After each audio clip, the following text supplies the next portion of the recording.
An ongoing water crisis in Orange Fields, St. Catherine, has left scores of residents demanding answers from the National Water Commission (NWC).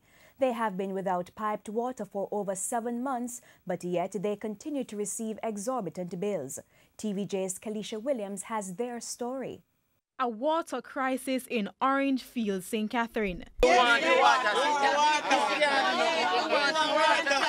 And the last time I have a proper shower, I'm a cousin, me go to Kingston. It has been 7 months of agony. Since March, adults have been using containers like these to shower, a sign of creativity.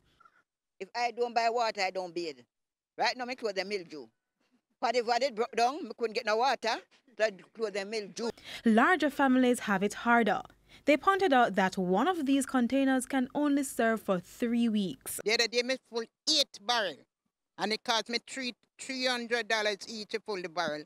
Plus, I full 3 tanks, and the 3 tanks is $5,000 each. I have to pay and fill it. And then, I used to pay $5,000 every month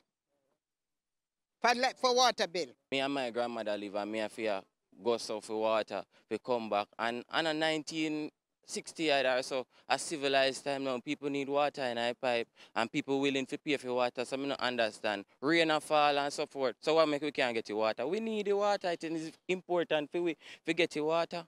And to make their situation worse, they complain of hefty water bills from the National Water Commission (NWC). But I always been getting bill, and the thing about it, when the water cut off, them send you the bill just the same.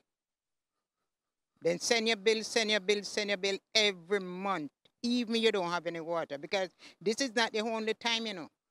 When contacted, NWC's Corporate Public Relations Manager Charles Buchanan says he will further investigate the challenges of pumping water to the community. He promised a response after the holiday weekend. Kalisha Williams.